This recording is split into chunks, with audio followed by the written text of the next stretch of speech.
नमस्कार दोस्तों, कहानियाँ हमारे समाज का आईना होती है। समाज में हो रही घटनाओं को हमारे सामने उजागर करती हैं। हर कहानी हमें कुछ ना कुछ सिखाती है।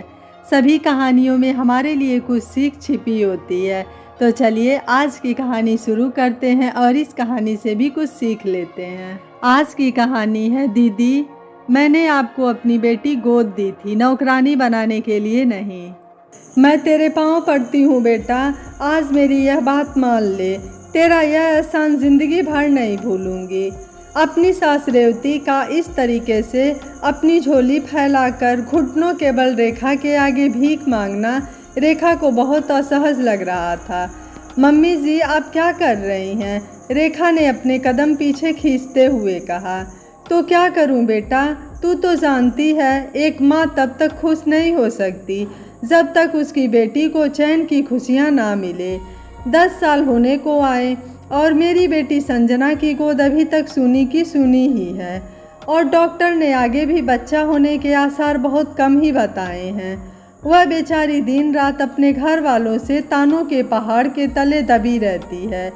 तेरी तो यह दूसरी बेटी है, अगर तू यह बेटी उसको दे देगी तो तुझे भी थोड़े साल बाद लड़के के लिए तीसरा बच्चा करने में कोई परेशानी नहीं होगी। मैं तो दोनों परिवारों की भलाई की बात कर रही हूँ। इतने में ही रेखा की ननद संजना भी बिलक बिलक कर रोने लगी। मान जाओ ना भाभी, मैं आपकी बेटी को आपसे भी ज़्यादा प्यार दूंगी। आपको कभी एहसास ही नहीं होने दूंगी कि वह आपका अंश थी। रानी बना के रखूंगी। आप लोग इस तरीके से मेरे सामने गिड़गिड़ाइए नहीं, मुझे अच्छा नहीं लग रहा है, रेखा ने परेशान होते हुए कहा। तो मान जाओ ना भाभी, भैया भी इस बात के लिए राजी हैं। हाँ रेखा, भगवान ने पहले ही हम पर कृपा करके एक लड़की तो हमें दे ही दी है। शायद भगवान का यही मन था। यह बच्ची संजना दीदी के भाग्य से ही आई है। रेखा अस्पताल में बिस्तर पर अपनी 2 दिन की बच्ची को निहारने लगी, मानो जैसे कह रही हो, माँ आपने चाहा तभी इस दुनिया में आई हूँ।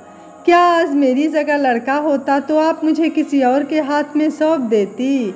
नहीं नहीं, मैं ऐसा नहीं कर सकती। रेखा ने एक बार फिर मना कर दिया। मम्मी जी, मेरे बस की बात नहीं है। मैं मेरी बेटी को खुद पाल सकती हूँ। भगवान ने मुझे इतना सक्षम बनाया है। देख रेखा बेटा, मैंने कब कहा भगवान ने तुझे सक्षम नहीं बनाया है? लेकिन आज तू 2 परिवारों में खुशियाँ लाने का काम कर रही है। यह तो पुण्य का काम है। आखिर तेरे इस भलाई से मेरे बेटी की गोद भर जाएगी। कहकर रेखा की सास मूर्छित होकर गिरने लगी। माँ माँ, संभालो अपने आप को। संजना और राजीव अपनी माँ को संभालने के लिए दौड़े। क्यों बचपना लगा रखा है रेखा, मान जाओ ना। राजीव करीब करीब रेखा पर चिल्लाते हुए बोला। आखिरकार रेखा का साहस टूट गया। दबाव में आकर ही सही, अपने जीवन में इस बच्ची को उसने अतिरिक्त मान लिया। उसने अपनी बच्ची को अपनी ननद के हाथ में सौंप दिया। शुरू के 2 साल कैसे निकल गए पता ही नहीं चला। रेखा भी अपनी गुड़िया को सुरक्षित हाथों में देखकर चैन की सांस पा लेती, मगर भगवान ने कुछ और ही सोच रखा था। एक साथ रेखा और संजना की गोद भर गई और दोनों के ही लड़के हुए। दोनों परिवारों में तो खुशियों का ठिकाना ही नहीं था। इतने अच्छे भाग्य का जिम्मेदार गुड़िया को ही ठहराया गया।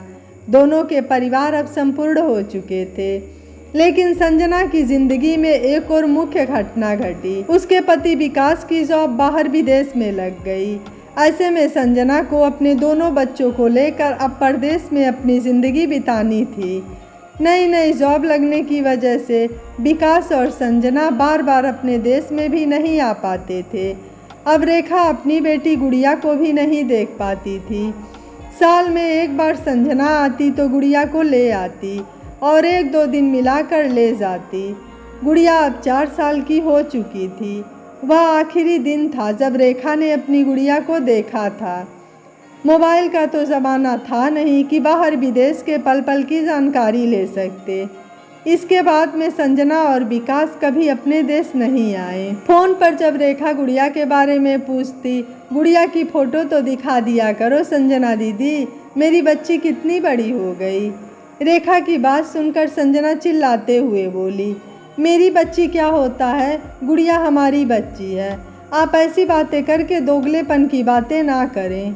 रेखा अपना समूह लेकर रह जाती।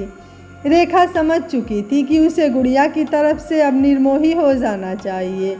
वह फिर भी अंतर्मन से खुश थी कि अच्छे हाथों में उसकी बेटी पल रही है। अब गुड़िया 11 साल की हो चुकी थी। एक दिन राजीव ने संजना को आकर बताया, कंपनी के तरफ से प्रमोशन के रूप में 6 दिन विदेश में हम दोनों को घूमने का उपहार मिला है। और पता है, उसी देश का ऑफर मिला है जहां पर दीदी और जीजाजी रहते हैं। हम उन्हें सरप्राइज़ देंगे, साथ ही अपनी बेटी गुड़िया से भी मिल लेंगे। सुनकर रेखा को तो खुशी का ठिकाना ना रहा। 2 दिन में उसने इतनी सारी तैयारियां कर ली, जैसे तो वह अपनी बेटी की शादी में उसको विदा का सामान दे रही हो। खुद के लिए तो उसने 4 जोड़ी कपड़े ही रखे, लेकिन 2 सूटकेस तो केवल गुड़िया के लिए उपहारों से भर ली। निश्चित समय पर राजीव और रेखा संजना के घर पर पहुंच गए। बाहर पहुंचे तो देखा, पतली दुबली सी लड़की पौधों में पानी डाल रही है। चेहरे से तो है किसी बढ़िया घर की लग रही थी, लेकिन उसके कपड़े देखकर लग रहा था जैसे वह इस घर में शायद घर के कामों के लिए रखी गई है।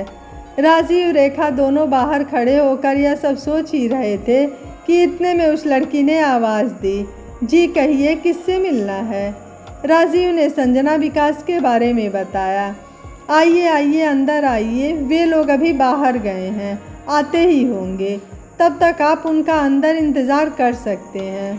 घर के अंदर घुसते ही राजीव और रेखा की आंखें फटी की फटी रह गईं। इतना आलीशान और सुंदर घर उनकी कल्पना से परे था। संजना दीदी इतने अच्छे घर में रहती हैं, यह राजीव ने सपने में भी नहीं सोचा था। थोड़ी देर में उस लड़की ने उनके आगे पानी के गिलास लाकर रख दिए। अब फिर से वह घर की सार संभार में लग गई। कभी वह मेज की धूल हटाती तो कभी गीले कपड़े से दरवाजे पर लगे गंदे हाथों के निशान साफ करती। कभी किसी कमरे की चद्दर की सिलवटें हटा आती तो कभी रसोई में जाकर वहाँ कुछ काम कर आती। आधे घंटे तक राजीव और संजना केवल उस लड़की को ही देखते रहे। थोड़ी देर बाद उसने आकर पूछा, आप चाय लेंगे या कॉफ़ी?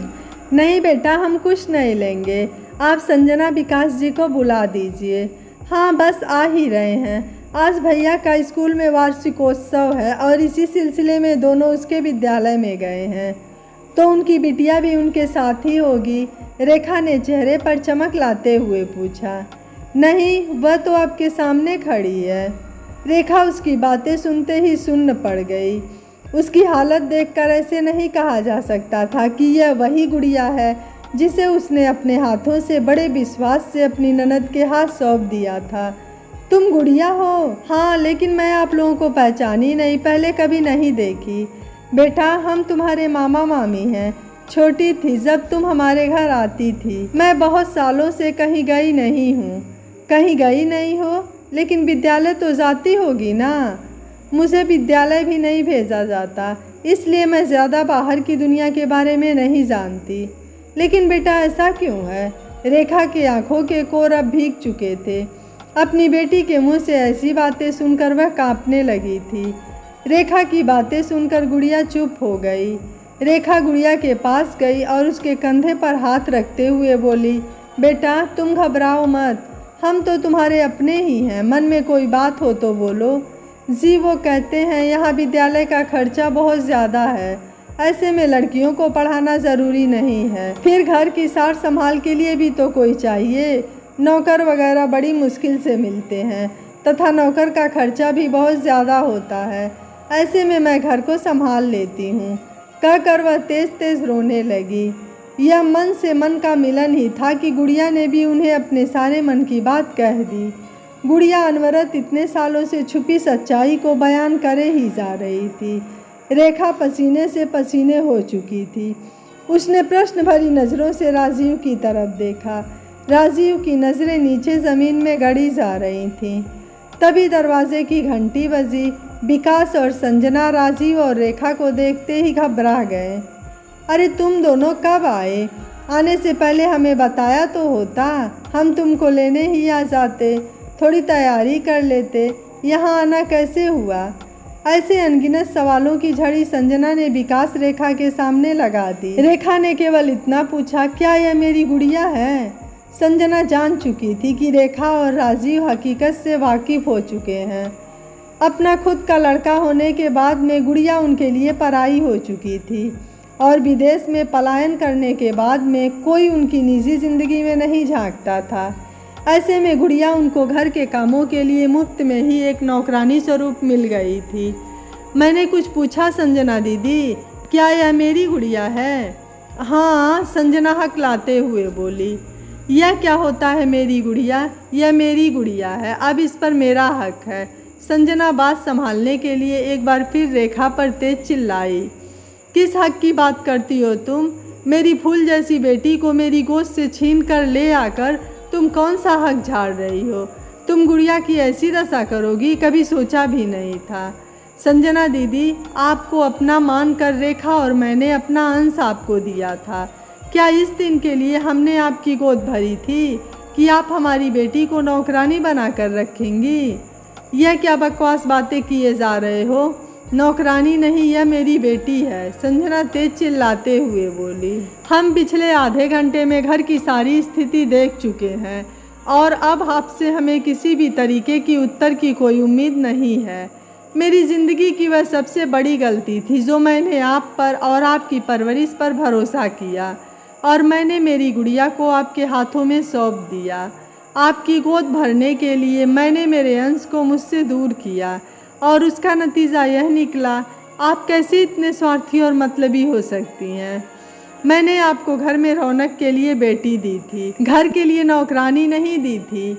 मैं इसे आज ही देश वापस ले जा रही हूँ। तुम ऐसा नहीं कर सकती रेखा, यहाँ की कानून कार्यवाही बहुत तेज़ है। मेरी बच्ची चुराने के जुर्म में मैं तुम दोनों पर केस कर दूँगी। हम हर केस लड़ने को तैयार हैं दीदी। अब आपकी बातें मेरा साहस नहीं तोड़ सकती। जो गलती मैं पहले कर चुकी हूँ, अब मैं उस गलती को नहीं दोहरा सकती। मान जा रेखा, मैं माफ़ी मांगती हूँ। अब से गुड़िया को अपनी बच्ची बनाकर ही रखूँगी। उसे भी मैं पढ़ाई करवाऊँगी तथा उसे उसका पूरा हक उपलब्ध करवाऊँगी। मुझे माफ़ कर दो, इस बार मुझे माफ़ कर दो। संजना ने एक बार फिर वही मगरमच्छ के आंसू लिए रेखा के पांव पकड़ लिए। रेखा राजीव ने पूरी तरीके से संजना की बातें नकार दी। रेखा निर्णय कर चुकी थी, वह दोबारा धोखा नहीं खाएगी और गुड़िया का हाथ पकड़कर रेखा और राजीव घर से बाहर निकल गए। संजना बदहवास होकर चिल्लाती रही, छोड़ जाओ उस लड़की को, इस पर तुम्हारा कोई हक नहीं, मैं पुलिस बुला लूँगी। लेकिन विकास ने उसका हाथ पकड़ लिया और हकीकत से वाकिफ कराया। कानून भी जब कार्यवाही करेगा और उसके खून की जांच होगी तो उसकी असली माँ तो वही निकलेगी। हमने जो गुड़िया के साथ किया है रेखा और राजीव, उसके लिए हम पर भी कानूनी कार्यवाही कर सकते हैं। एक बच्ची को उसके हक की परवरिश ना देकर हम दोनों पहले ही बहुत बड़ी गलती कर चुके हैं। संजना का झूठ पकड़ में आ चुका था और अपने किए पर अफसोस के अलावा उसके पास कोई चारा न था। रेखा ने गुड़िया को सारी हकीकत बता दी। रेखा को अपने किए पर बहुत पछतावा था। रेखा यह सोचने पर मजबूर हो गई, उस दिन दूसरी बेटी की जगह बेटा होता तो क्या संजना के हाथों का अपना बेटा सौंप देती? घिन आ रही थी उसे अपनी सोच पर। कैसे दूसरी बेटी को उसने अतिरिक्त मानकर अपनी ननद को दे दी। 2 दिन की विदा करने के बाद में आज पहली बार रेखा ने गुड़िया को अपने सीने से लगाया था। घंटों तक रेखा के आंसू नहीं थमे थे, मानो जैसे रेखा का हर एक आंसू उसके किए की गुड़िया से माफ़ी मांग रहा हो। आखिर गुड़िया को सालों बाद माँ के प्यार का एहसास हुआ था। देर से ही सही एक बेटी ने अपनी माँ को पुनः पा लिया था। दोस्तों, इंसान स्वार्थ में इतना अंधा हो जाता है कि उसे अच्छे बुरे की पहचान खत्म हो जाती है। जो संजना किसी दिन रेखा के सामने गिड़गिड़ा कर बच्चे की भीख मांग रही थी, आज वही संजना ने रेखा की बेटी को नौकरानी बना दिया। संजना जैसे लोगों की वजह से ही लोगों का रिश्तों पर से भरोसा उठता जा रहा है। बदनसीब थी संजना जो घर आई लक्ष्मी की कद्र ना कर सकी और भाई बहन के रिश्ते को भी शर्मसार कर दिया। क्या रेखा ने अपनी बेटी को संजना की गोद में डालकर उसकी सोनी गोद भरने का जो निर्णय लिया था वह गलत था? इस बारे में आपकी क्या राय है? आप मुझे अपनी राय कमेंट बॉक्स में ज़रूर दीजिएगा। वीडियो पसंद आया है तो वीडियो को लाइक करें, शेयर करें एंड चैनल को सब्सक्राइब करें। Thank you for watching. मिलते हैं अगली कहानी में।